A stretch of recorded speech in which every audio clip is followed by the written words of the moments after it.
evening, everyone, and thanks for joining us for our second evening of Spoken and Seen. And I'm pretty excited to be here. We have a great lineup of poets from the Caribbean and in the Caribbean diaspora who will be joining us today to share their work, but also to celebrate life, to grieve to some extent, and to also just celebrate having a community, having the idea of a virtual family. Most of us don't know each other right now, but we're still able to provide support for each other in this time. And I'm truly grateful to be able to connect with so many amazing people and to also share this space with so many amazing people who are supportive, who are here and ready to be that shoulder that we need in this time. So thank you all for being here, and I'm really excited to get this going. Just so you know, we're able to see all of your comments. So if you do want to interact with us, you can comment. There will be zero tolerance of any hate speech. I can't wait either, Christoph. It's going to be awesome. And I am also excited. I think I've said that so many times. So thanks for being here.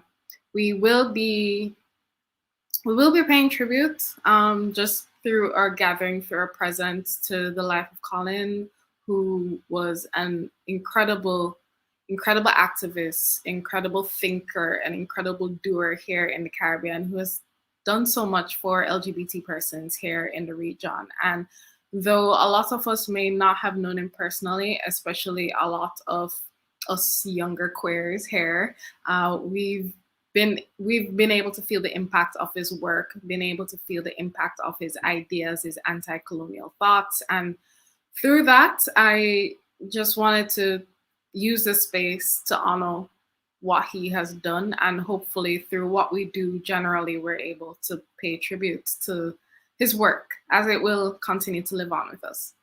So today we have some amazing poets. I'm gonna pull up my order list. So we, just like yesterday, we've divided the day into different elements. So today we'll be doing earth and water. And we have some amazing poets who've decided that they feel like they're more in these elements. So we will start off the evening with Shanon, and they'll be sharing their work with us. And I'm gonna just pull them onto stage, and Shanon can introduce themselves.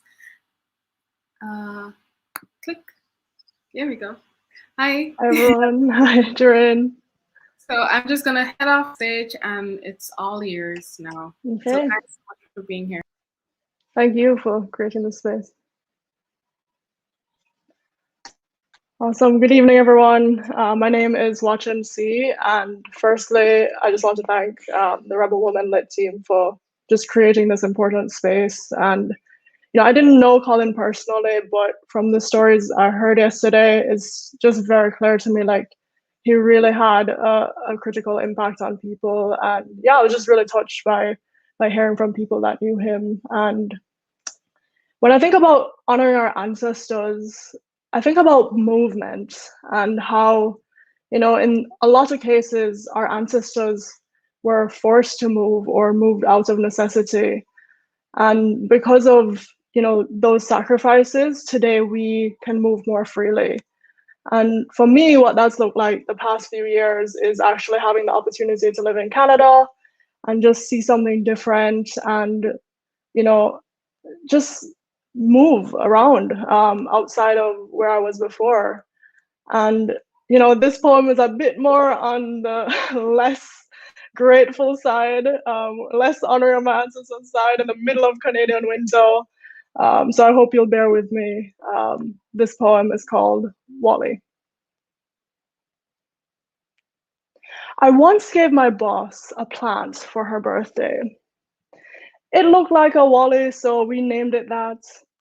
We cared for it, watered it, tended to its every need, and watched it die. Wally needed 10 hours of direct sunlight, an impossible feat for a fluorescent office building, right? But the funniest thing was that Wally bore uncanny resemblance to my life. A cautionary tale against unnecessary strife. I have concluded that I am a tropical plant, not fit for northern winters, 4 p.m. sunsets, or, sorry, I'm gonna go again. I have concluded that I am a tropical plant, not fit for northern winters, 4 p.m. sunsets, or minuscule spaces. No, no, like Wally, I need copious sun, a backyard to grow, a place to call my own. Happy lights are no substitute for ultraviolet rays. Like what, no matter how many vitamin D pills I down, I, like Wally, am not meant for this town. But alas, the global flow of labor has swept me up in its currents, convincing me that I must uproot myself to make something of myself. Diaspora means a people scattered, and though some of us land on dry ground, we still grow, reluctantly and stunted, because our roots only extend as far as we allow. I thrive where I can cast deep roots and drink from the aquifer, the source of living water. But what pulsates through my veins is the desire to go somewhere else and to flee familiarity, so I can complain and write poems about being misunderstood. And even if I were to return to my beloved tropical climate, would I thrive? For as I roam, I am weathered by this weather. My vines twisted by this culture. I am a tropical plant, but I am forever changed, crystallized in an altered state. Thank you. And so, despite the kind of conflict between, the negatives of being elsewhere and balancing that with like seeking new opportunity, I do think an important part of honoring our ancestors is gratitude for where we're at. And, sometimes no matter where I am in the world geographically, sometimes I feel like I'm always thinking about, okay, what's next? Like, where am I going next? What am I doing? And, I think our ancestors had a very different conception of time and patience. And I think learning that is to honor them. And so this next poem is called In Season, and it's about having patience with ourselves and where we're at. Green with envy. I swear I'm okay with not being trendy, but is it really going to take this long to grow and flourish and be strong? In the hanging gardens by the rivers of Babylon, I wait for deliverance, for growth, between faith and fear, drive and nostalgia both. Isn't the soil much nicer there? Says everyone. Why can't I grow this way? I say. Why does the wind blow me hair? Can't I stay? And yet, you don't have to be the most astute to know you can't force trees to bear fruit. You don't have to be well-versed in this year's almanac to know that you'll have to weather some attacks. Why do we have more patience with Bombay mangoes, Oti apples, and bananas than we do with ourselves and the seasons with which we grapple? The good farmer knows each fruit cycle and showers each crop with the elements that are vital. The good farmer also knows a green mango is wasted potential, a process cut short out of impatience to reach a stage it is bound to. Thank you. So I think I have a few more minutes, so I'm just gonna read, this poem is actually more about grief, given that we're here to celebrate Colin and his life. And I think grief is a very difficult emotion to identify sometimes, and sometimes we don't even realize we're grieving. And so this poem is called On Processing Pandemic Grief, and I think the title speaks for itself. So yeah, I'll just dive in. Where were you a year ago? The day the world stood still, offices sent their workers home, and social interaction became a scarcity. Planes stopped dead in their tracks, and with them our hopes and dreams that fed our escapism, starved out by one declaration of unprecedented times. 1 year in, and I'm just now processing the pandemic grief I didn't realize I had. Saying goodbye to all the plans I was so sure of, things I looked forward to keep me from sinking under. Events I packed my calendar with to distract myself from my thoughts. Social austerity we've had to cut back on the people we let into our lives. No more periphery, only the core if we're lucky. I miss my friends. And while I could pretend that this has been a fantastic character building experience, the truth is it has sucked. And as I acknowledge this grief, I take the first step towards healing. But right now I am sitting in this, too zoomed out to sugarcoat it. The only thing fueling me is a thin hope that in this pandemic there is purpose, gratitude for the smallest things, and at least the lesson that I should hold on less tightly to the plans I thought I had. Thank you.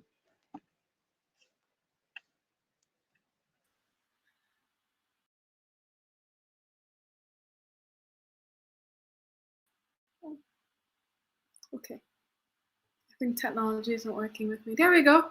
Thank you so much. Thank you. Yeah. I'm really looking forward to going back and listening to your poems. I'm so enamored by them, the metaphors, the imagery.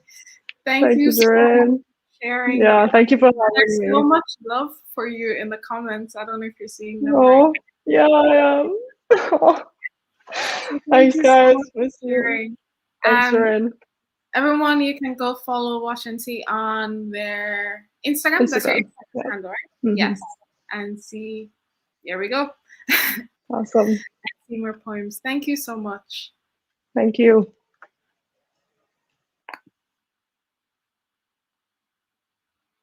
All right. Next, we have Deborah. I'm checking if Deborah is here. Hey, I just need 2 minutes. Okay, no, I'm just setting up my lighting. But don't worry. I'll ask Nicolette to come on next, and then we'll put you on. It's fine. Nicolette, are you ready? Sure. You'll be great. Okay. Thank you. Let me get off stage now, and it's all yours. Me nervous bad, okay? Very happy to be here though in this space provided by Rebel Women Lit and sharing space with my friend Deborah. I've been listening to her poems since high school and I don't get tired of them. So this is my one poem I've written since quarantine, trying to make sense of life and things. So bear with me. I am a flower, rooted in the history of my ancestors, blooming through adversity, tilting to the sun as it streams through the window. I am a flower, clothed in strength, growing. Growing beyond the confines of a box, growing beyond the expectations of our forefathers, growing. I am a flower, budding in the right season, bearing fruit, leading away from the darkness into the light.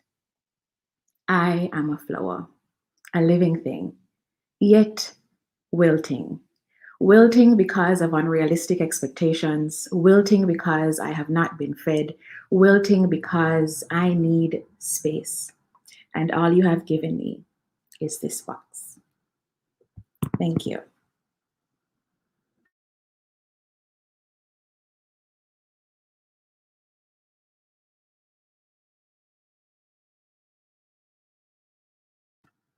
I guess I'll keep going since Doreen isn't coming back. I did write one other poem today that I don't think is really ready, but I'll just read it since I'm here. This one is titled, Am I Qualified to be a Poet? So as I sit to type words, even these words, I think, am I qualified to be a poet? Because a poet is anyone but me. As I put down these words that burn my heart onto paper, really my cell phone, I wonder what makes a poet. Is there a specific experience I should have had? Is there a specific training I should have taken? What qualifications would I need to be a poet? Are my thoughts good enough? Are my words poetic enough? Have I gone through the required emotional and physical roller coaster of trauma that would make my words meaningful? How does a middle class girl from Jamaica become a poet? As I sit here and wonder, as I sit here to ponder why I feel like an imposter, I wonder what will it cost her to be a poet? That's literally the only 2 points I have. Thank you. I'm so glad I did not come back on. I thought you were going to keep that from us. I literally wrote that today. I was not prepared to do that. There's this thing that I realized with writers where they keep asking, am I a writer? Am I a poet? Like, yes, you are. That was incredible. Thank you so much. Thank you so much for this space. Yes. Everybody is sending you flame emojis and they all love it. So thank you so much, Nicolette. All right. So now we're going to go back to Deborah. I think she's ready. Ready for us? Yes. Yep, I am ready. I hope this is okay. This lighting. My Jamaica flag in the background, representing. Okay. So first of all, hi, I'm Deborah, and I wanted to sort of contextualize what the theme meant for me and why I chose the poems that I did. So I was really fortunate to have had a teaching from an Indigenous elder recently who told me, their meanings and interpretations of the elements that we're talking about in this setting, and that ground or earth really emphasize, that connection to the land and that we are all from the land. And that resonated a lot with me, especially since I am like, sorry, I forgot your full name that went before me, Siobhan, who said, as an immigrant, that feeling of, misplacement. So these poems kind of ground me in a way, and I hope that they do the same for you. So the first poem, and I'm old-fashioned, I'm reading from a book, so if I look down, that's what's happening. The first one is called I Don't Remember Being Black. And I actually wrote this last year around the whole George Floyd upheavals, because, it kind of helped to center me. So I hope it does the same for you. And obviously I'm super nervous. I'm gonna stop rambling now. Okay. So the title of the poem is I Don't Remember Being Black. One of my first memories is my body being pushed by loving hands on a swing that smelled of metal and heat, in my favorite colorful jumper, then being spitefully bitten by ants, and not having the words to express my pain nor its source. I remember the crisp, fresh uniform on my first day of high school, how it smelled of outside in a good way, and heat, and how the other girls teased me mercilessly for having had a giant backpack and not having the words to express my shame. I remember my second real heartbreak and how different he made me feel about myself and the heat that emanates from my chest as I cried, and how I never found the words to express my pain. I remember graduation and the unspeakable pride on my parents' faces, and brothers and aunts and uncles and cousins, and everyone sweltering in the heat of the auditorium, and my friends who never made it, who did not have the words to express their shame. But I don't remember being Black until I stepped off that airplane and landed in a new place with no heat and with no way or no one to whom I could express that pain. Okay, so that was the first one. And this second one I wrote much longer ago, around 2007. And this one is called Life the Masterpiece. The canvas is an unfathomable white. It is so bright, it's blinding. Suddenly, two bright sets of blue circles appear. They are sky blue, light as air, and accompanied by honey brown, gentle hazel, and quiet gray. Not long after, curious splotches of pink sprinkle the immaculate scene, along with daisy yellows and vivid velvety green. There's a tangible pause of nothingness. A burst of red violently splatters the scene of serenity in its deep, dark, dangerously blood-like. Wild orange, shocking, vivacious neon pink engulfs the canvas. All is brilliant and loud. Another lengthy, pregnant pause gives birth to streams of gentle, fragrant lilac and lavender.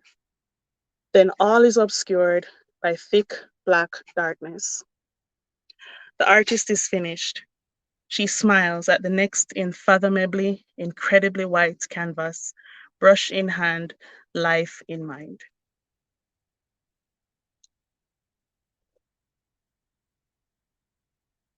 So that was Life the Masterpiece. And this one is called Learning to Breathe. As a baby takes its first step, it focuses not on all the mistakes before, but on the goal ahead and just does it. As a butterfly spreads its wings for the first time, it focuses not on life as a caterpillar, but on the flight ahead and just spreads them. As a baby bird leaves its nest, it focuses not on the family left behind, but on the new family it will begin, and just leaves it. And so I must take the step to spread my wings and leave the nest, open my lungs and swallow on my own. Focus on no one, no thing, no obstacle, no past, no mistakes, no misgivings, no shortcomings, no ifs, no buts, no maybes, no could haves, would haves, nor should haves, no other thought of any other action, but just take a breath and breathe. Okay. And I have one more. Not sure how much time I have left, so I have one more. And this one is called Air Raid. It came from nowhere, shook the hinges and rattled the bones. Deafening screams flooded my mind, curses and accusations. You're the one who took the wall down. As its shockwave rippled along, it destroyed everything in its path. Everything that was built laboriously. The Latido de Corazon was no more. Silence. The victim shook helplessly in the darkness, seasoned by salty tears, choking in the rubble left in its wake. Yet somehow, somewhere, a tiny flower stood erect through the despair. So those were my poems, and that's it. I'm not sure what else I should say, but thank you all for listening today. Oh, I'm not hearing you, Jerry. Of course not. So thank you for sharing. I remember watching you live on Nicolette's Instagram page, so I was really excited. Yeah. So thank you. Thank you for sharing. And I love everyone's imagery today is just so on point. I am swept away, so thank you. Thank you. All right. So you can keep the comments coming, and we're gonna have Britney next. But there's some comments that I wanted to highlight here. Love the motif of heat and then contrasting absence. Everyone is just so beautiful in how they express themselves. I'm very jealous of poets and their ability to do that. And just as Nicolette is stepping up and stepping out, I agree. I'm excited for Nicolette the poet and what we'll see from Nicolette the poet. So next we're going to have Britney. Yeah, the nature references are very strong so far. So we'll be doing earth and air today as we celebrate a bit of life in the middle of this panorama. So we'll have Britney coming on stage next.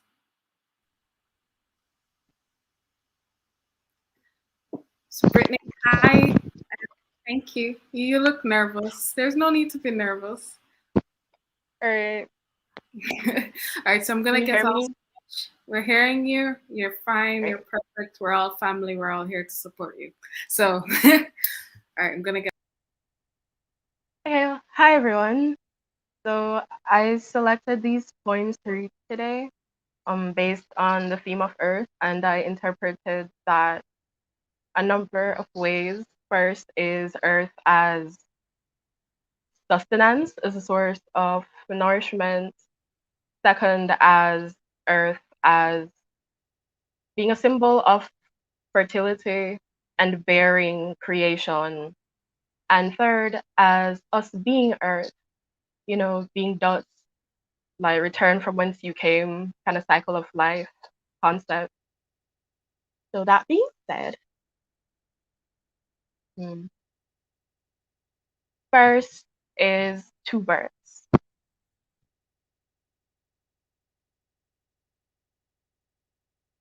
I have a recurring dream. My mother birthed me twice. First, in the image of woman, I bear fruit where abundance is expected of me, as if to say, come, I have prepared a table for you, and I am eaten up. I am always in season. Second, as a pair of breasts, round as the belly that had held them, now a soft, fatty floor, as a quiver of thighs, as rolling hips that crack, and I rid myself of them, one by one. But they say to me, you must bear fruit. So I do. I pour and pour like soft belly, like honey, sweet and heavy, until I am left sour and the fruits have rot. And again, I rid myself of woman. So that's the first.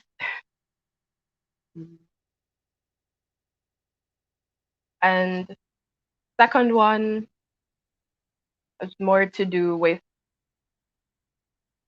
I said, Earth as representing the cycle in terms of day passing, from light to darkness kind of thing. Well, perhaps tomorrow. The window I unlatched 2 weeks ago still swings. Whip-tailed lizards move in and out, freely between light and shadow. She claws into the sunlight as if she can trap it under her fingernails. Her locks, tied using her mother's old dress into a clumsy hill, fill as the floral fabric unwinds, coils around her neck like the tender hug of a snake. Gales brushing the skin of her nape like heat displaced by twilight. slithering down the arch of her back, its tail hanging at her waist, playing with the air between them, the fine hair standing on her skin. She sinks into the fabric, still as a stalk familiar with the swing of a matchet, sedate in that way. I can only watch by the window, singing a low creak as it swings out, swings in, swings out, swings, swings, the lizard shifting into the night. That was number two. Okay, goodness. And the third one, okay, so this follows the cycle of life interpretation, and it's based on the Jamaican tradition of when a woman gives birth, burying the navel string, as well as the afterbirth and the water used if the procedure was done at home, and the idea of planting a fruit tree over the spot. Basically, ensure fruitful life for the child, and yeah. So it's like one of Papa's babies.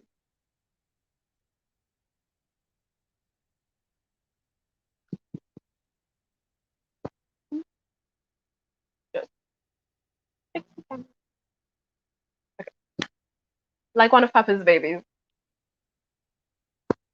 Red Woman folds into the white basin, from which she poured the scum of birth under the breadfruit tree, and warily watched as it soaked the navel strings of 7 of Papa's babies, peels back the age from her flesh like the skin of a mango.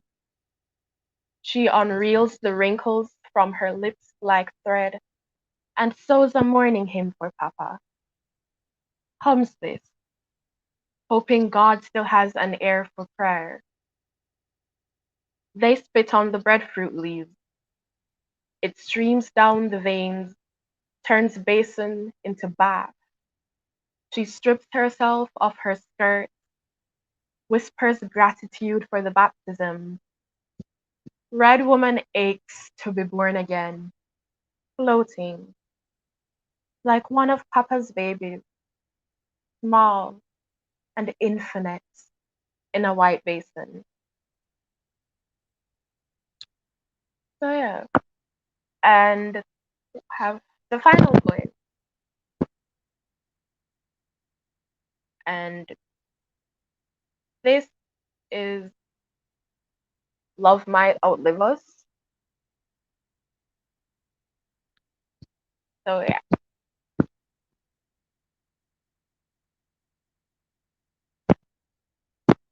And the juice, sweet, from a mango bearing its heart, bleeding marigold yellow down your chin, becoming stream between breaths.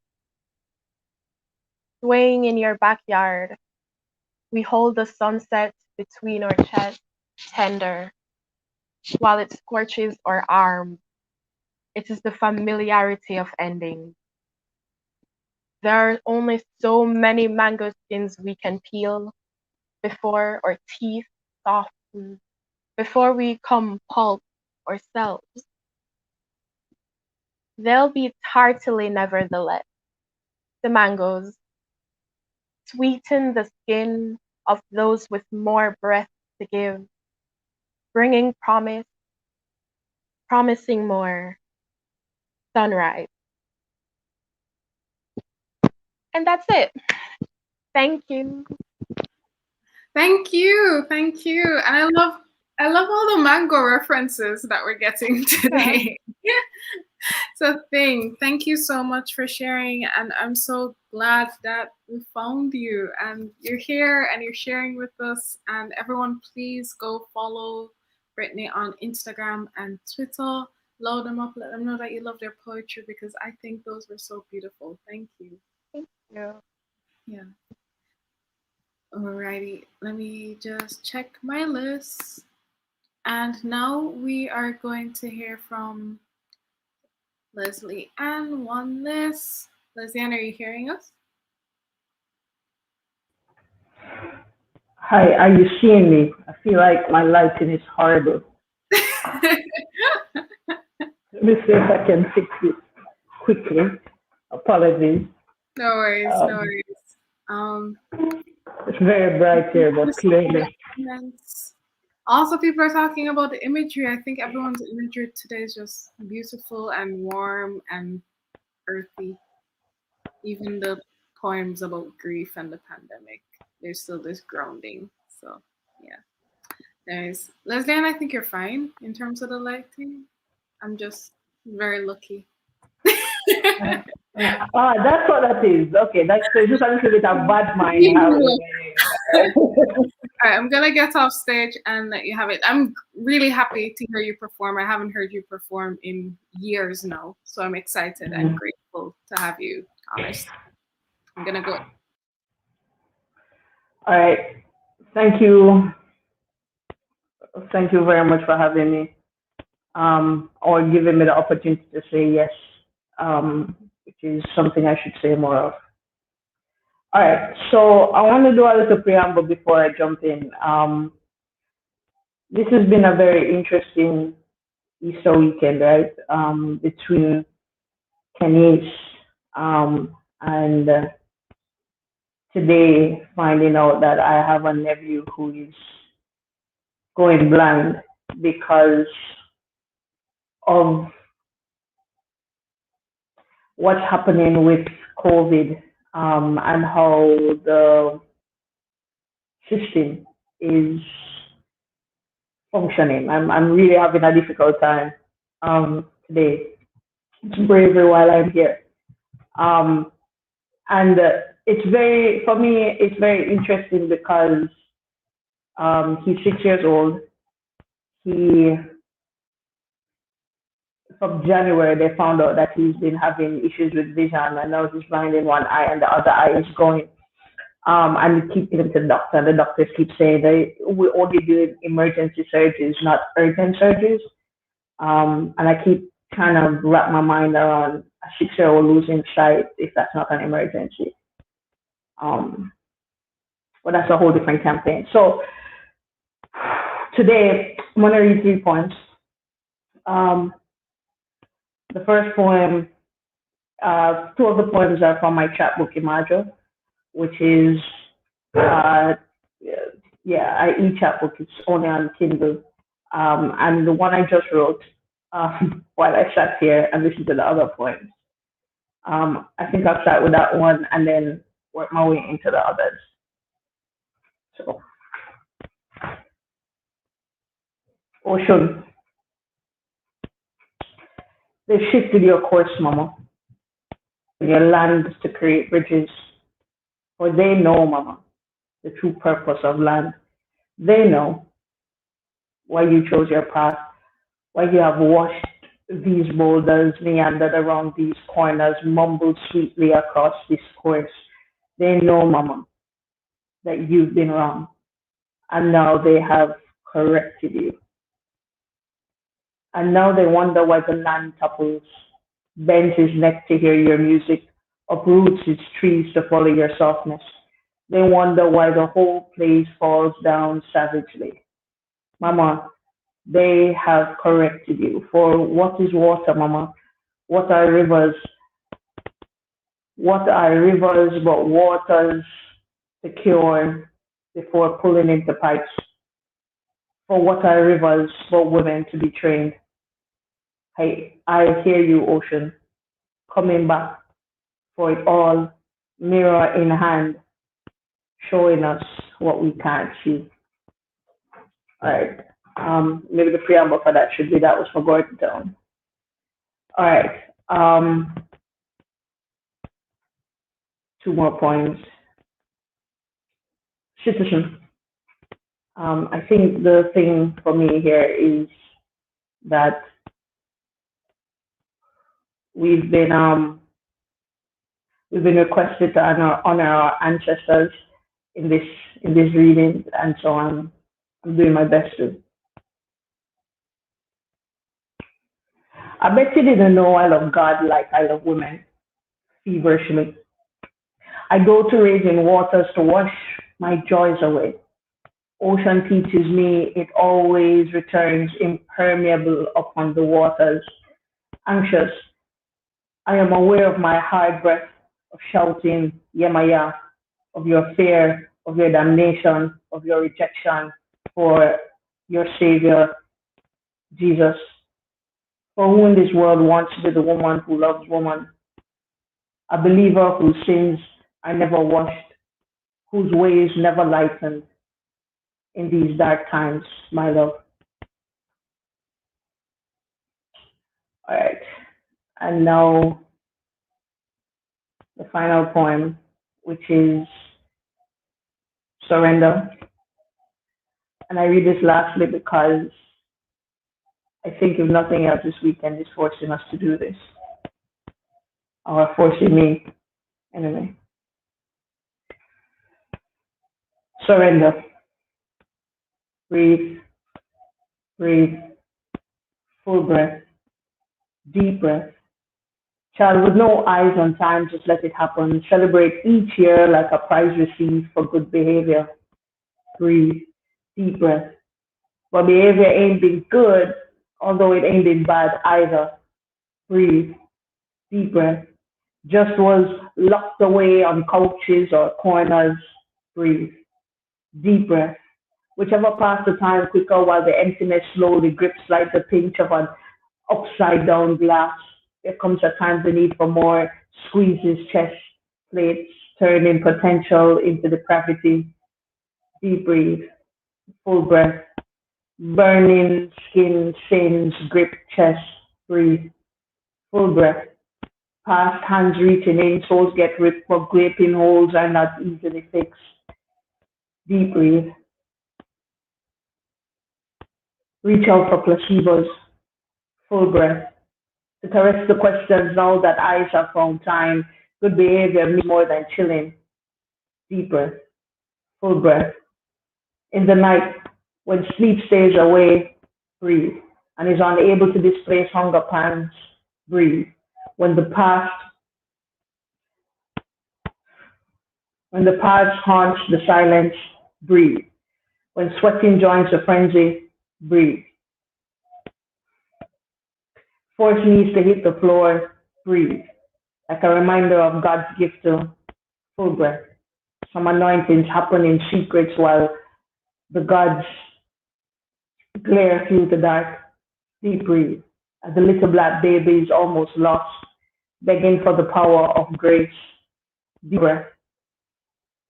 Breathe, breathe, eat, full breath. Open eyes, new light, like the curtain just shifted, breathe. Maybe try to forgive, breathe. Maybe try to forget, full breath. Pray, love, breathe, mix it up. Love, pray, breathe, mix it up. Breathe, pray, love. And in the dead of night, toil away at the mystery of self. Dig to unravel self. Then tack it back in morning runs. Knit it firmly in deep meditations, and stories will suddenly unfold. Breathe. Find comfort in stones. Full breath. Kick stones to the rhythm of self. Look up for redemption. Understand breath. Damn skin still burning like a jacket of the past. Recognize these holes only close up to reveal an opening. Breathe. Maybe time by righteous music. Recognize all these kneeling black babies starving for the grace of glory more than 5-course meals. Then let it go. Surrender on street corner and couches. Stare at now. Be. Ashe. Ashe. Thank you guys for having me. Yeah. On this weird day. I can't hear you, by the way. Gosh, thanks for sharing, and thanks, especially now in this very difficult time. Thanks for sharing with us and Yeah. grounding in water, if there's such a thing. Thank you. Yeah, no problem. I know Moon was going to get their guitar, so I'm gonna see if Moon is here. Okay. You are muted. Hi, I'm here. I'm gonna get off stage and it's all yours. Okay. Greetings. Thank you for having me again. I didn't read last night because I'm under the category of water for my poetry. This first one is called Gaze. They say you should write the things you fear the most. Write the things that make you choke on your breath. Your tears, each word, each syllable threatens to undo the years of healing. You've so carefully stitched yourself back together, woven a blanket of parables, quotes from country hills, spoken with wisdom stored in wrinkles from full lips forced shut for too long. The silent screams of women who never took their own advice, their voices only praised when echoing false proof of pleasure, feeding his ego, if only he knew how often she dreamt of taking her own life. You've woven a blanket of scripture from books so holy they've never been written. Soundless stories of strength spoken through eye contact between women who know what it means to walk with water. Don't you dare break her gaze. Don't you dare break the chain, the stories must live on. Young queen, you are golden, and these secrets may just be the only spells that can guard the honey between your thighs. The way they'll pay for your sighs, come to your altar and beg for forgiveness at the chance of one more kiss. Broken boys trapped in men's bodies, trying to fill their emptiness with your holy water, searching for home in your womb, pouring their pain into your open spaces, opening the mother wound, begging you to bless them, knocking at your temple with their chakras closed. You are not a casket for their unacknowledged sins, for the pain they won't admit. Neither are you disposable. He'll move on to the next one, but the mirror doesn't lie. You are she, reflecting he, back to eyes that don't wish to see. Do not break her gaze. Learn your history. Converse with the stars, sing over the bones, and pray your spirit back to vivacity. Sacral chakra open, sunflowers on your navel, carnelian on your womb. Beg your ancestors for forgiveness for all the years neglected. 3 white candles and moon water, Florida water too. Set fire to this liquor. These tears are libations, ocean's child. May River Mama bless you. Calendula in your bathwater, frankincense in your hair. Walk naked into the ocean, watch your moontime flow. Blood sacrifice. The holiest offering, Yamoja hears your cries. If only this were enough to make it all right. Don't you dare break her gaze.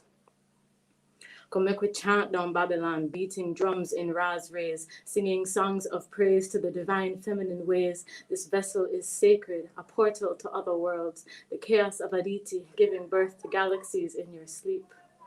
Woman, they've been sleeping on you, afraid to get too deep, afraid of what they'll see. Do they deserve these oceans? Can they hold the secrets you keep?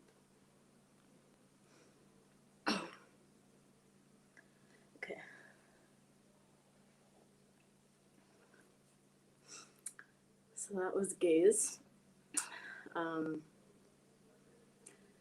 This one is newer and it's not as heavy. Some of you may have seen it on my new page. My capacity to love is sometimes terrifying. I fear it will always be too big, too obvious, too unashamedly proud and relentless, too unconditional. I love you like the ocean over sea glass, like rain after a drought, or the first touch of sun hot after winter. The kind that warms the bones and pulls perennials from their slumber. I love you like the moon, reflecting all your glory and your shadows. Mine is a love that wakes you.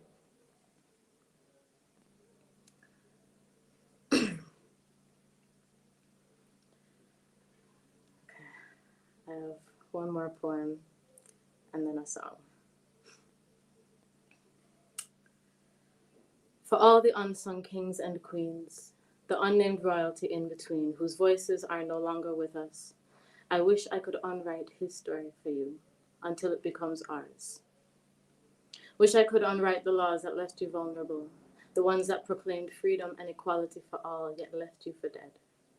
I wish I could untie the nooses, unhang the bodies that swayed like strange fruit, unfly the bullets that dared to halt a trans woman's hips and heels, or shatter the confidence of black and brown queer boys like bones broken after an unsolicited kiss, because it's easier to push love away than admit it was the first time he'd felt alive. I want to unhang the doors, then close in our faces, all because we dream and breathe in color, because we color in and outside the lines, because our lines, I mean our lives, have never been straight enough for their narrow minds to follow. Blurred, curved like breast against breast, how could her breath ever be a sin? I wish I could unviolate everybody who ever suffered the rod of correction. For there is nothing incorrect about our orientation, and rape has never, will never be the solution. I wish the world was less uncomfortable with ambiguity, rather than othering those with the audacity to be uncategorizable. And when they get the math, when they understand that they are one being expressed multiplicitly, simplicity, complexity, in motion, gender fluid as the ocean, blood rivers running through every human being, bending, bonding, branding us all as sacred. When they see our divinity irrefutable, undeniable, maybe then we will know peace. For after all, didn't God make promises with rainbows?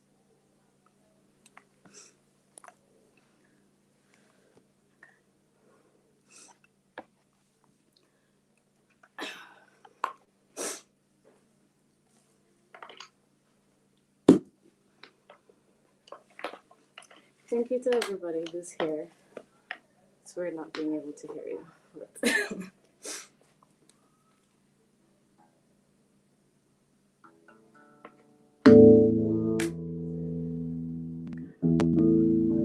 you hear it? This song is called Yamaya.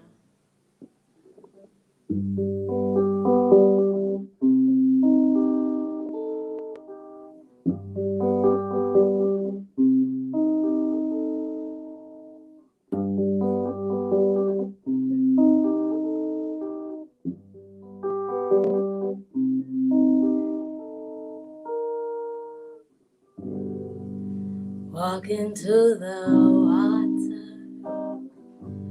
let the waves take me, let them wash away my fears, let them wash away the old me, the old me.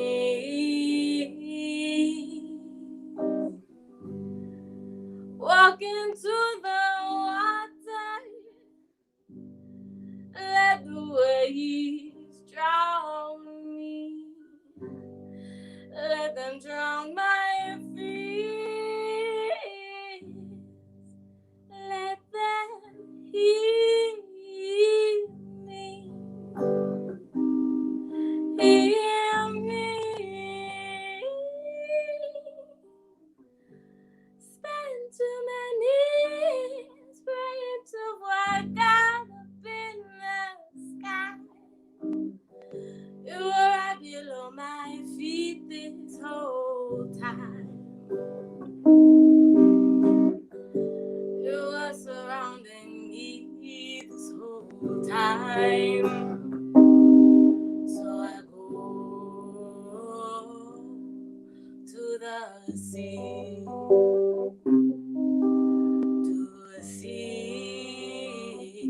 To see myself. Yes, I go to the sea to find my peace, to find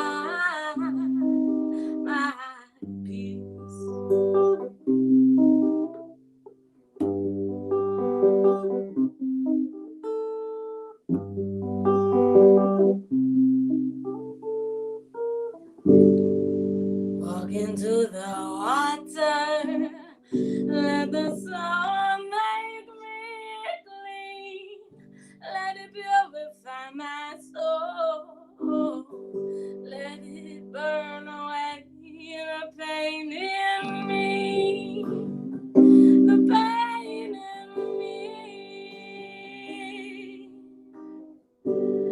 Let me be empty. Fill my heart with your light. Let me be empty tonight.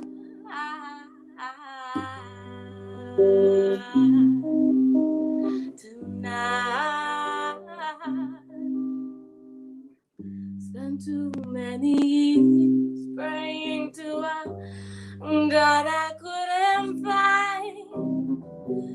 You were right before my eyes this whole time. I guess I forgot to look inside.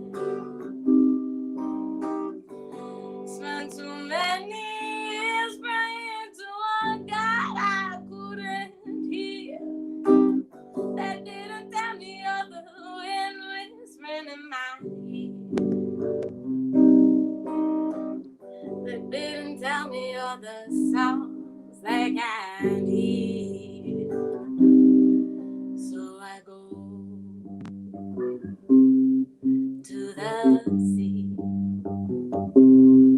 Yes, I go to the sea. I go to the sea. I go to the sea.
Thank you.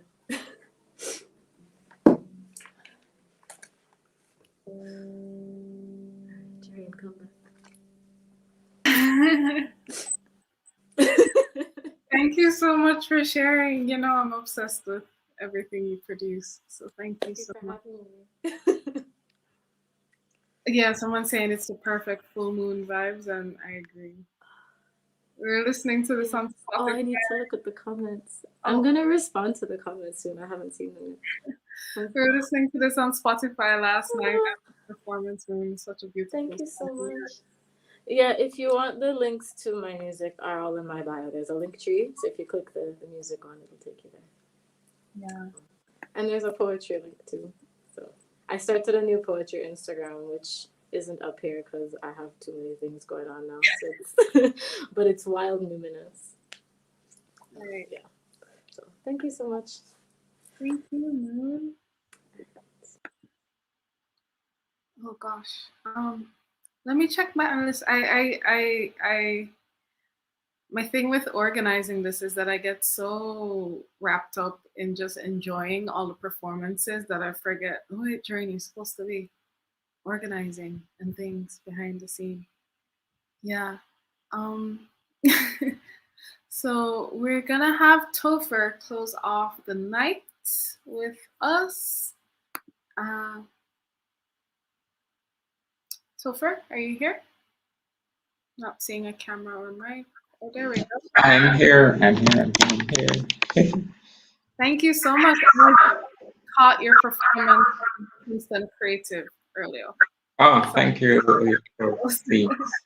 I kind of haven't recovered from Moon's performance just now. Blessing. I'm gonna give us space now and enjoy your performance. All right. Hi, everybody. The name is Topher, poet, country boy. I'm going to start by sharing with you a poem called Feast of the Sea.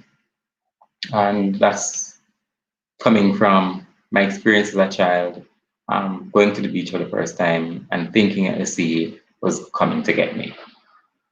So, Feast of the Sea. The southern tip of the island curves like the hook of an umbrella.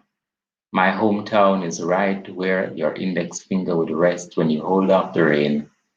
This bend of land was not featured on early maps. Some blame the cartographers, but I believe the sea has been here before, and the land was sprawled out asleep under the blanket of beating ripples.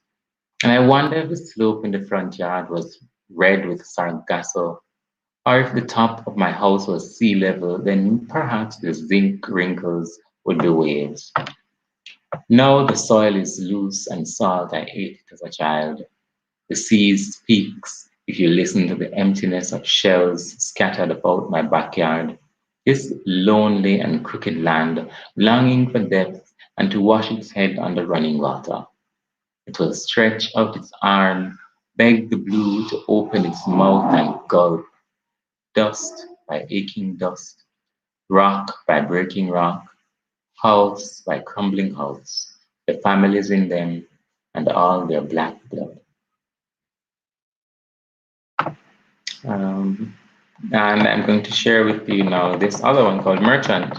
And this is basically a combination of what I think, well, I feel like I'm a waterbender, I think. However, I feel also that a lot of what happens with water and land, there's a lot of interaction. And so this poem called Merchant is me thinking about my body as a land, and then there are aspects of me that are water just the same. So Merchant. I wanted to trade my back, this broad collector of lac and lashes, exchange it for land, a plot of unplowed peat rich with the shit of cattle. Trade for seeds these lymph nodes scattered in the soaked earth of my groin, these veins too for roots, like tree trunks shoot through my skin's topsoil. I want rows of sugarcane instead of welts across my acres. The maggots harvested from orchards of corpses stacked in burlap bags under my eyes. Trade them for the supple limbs of light. Trade the length and flow of my hair for the rivers, this breath between my shoulders, this saddle, this reflector of moonlight. Trade it for the sea, the wide conveyor of cargo, the source of salt, the cemetery of dreams. And I'm going to share with you now on the subject of grief, a poem called We Pack Our Grief. We pack our grief neatly into the dark that settles on the eyelids. For in this country, death comes early mornings, even before God licks his index finger and flips the dog-eared page of night. There is a familiar mist among zinc fence. Our girls are chased along the borderlines of parishes, through orange fields, around the umbrella hook of the island. Many evenings we come home to find our front doors kicked in and death cozied in our living rooms.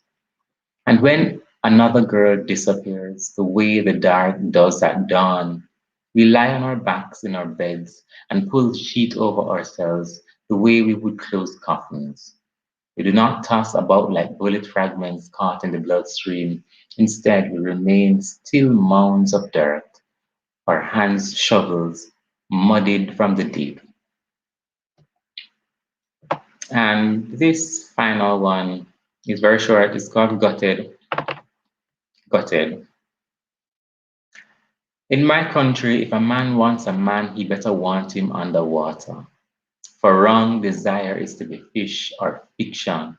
My fingers are fins, my jawbone could cut a man, which is to say I am both. But I'd rather be just fishbone, the type that stops at the throat and requires the sharp fact of scales to dislodge. I know a boy who became folklore at age 16, Dwayne Gully Queen Jones. He blew kisses at men above sea level, and the people turned his chest into a knife block. And that's all I have for you today.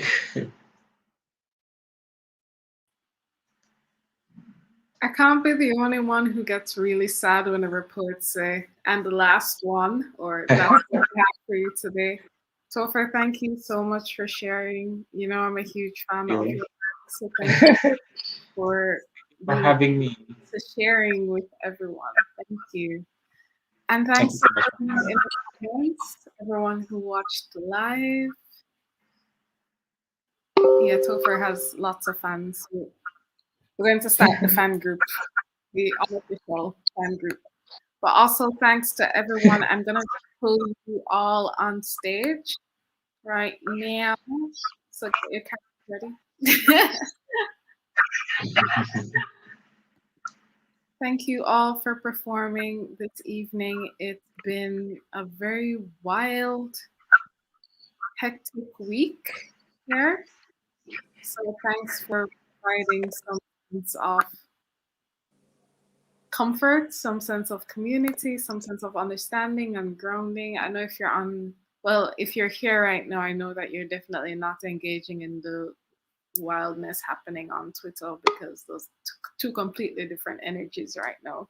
So thank you for creating this space for me. Thanks for creating this space for everyone right now who just needed to hear some great poetry. You were all really amazing. Do I have everybody on stream? No. Okay, here we go. So thank you all for sharing this Sunday evening. And I am looking, ooh, look at Janelle doing amazing graphics in the back. Thanks to Janelle, who is working backstage and doing awesome stuff. Thanks to everyone who joined. Thanks to everyone who performed. I keep saying thank you a lot because I really do mean it. I'm extremely grateful that you help build this platform, help build this stage, and build a sense of community, especially for people who feel very marginalized, very pushed aside in society, and for all the people who have found their voices as writers and are willing to share their work. I am so grateful to be able to reciprocate and give you that space. So yeah, I'm going to actually go back to this video and do a screenshot for this. I think Lesley-Ann stepped out, but go follow Lesley-Ann and their work. Lesley-Ann does a lot of amazing work in the poetry community here. But we're going to just smile for about 5 seconds so that I can do a screenshot of this. So yes, in 3, 2, 1, smile. So I'm going to go back and take a screenshot of this event, and that will be our stage pose. Thank you all, and thank you for holding space for us, and have a great evening. I'm looking forward to replaying this video. So thank you all. Thanks, everyone. Thank you. Thanks too.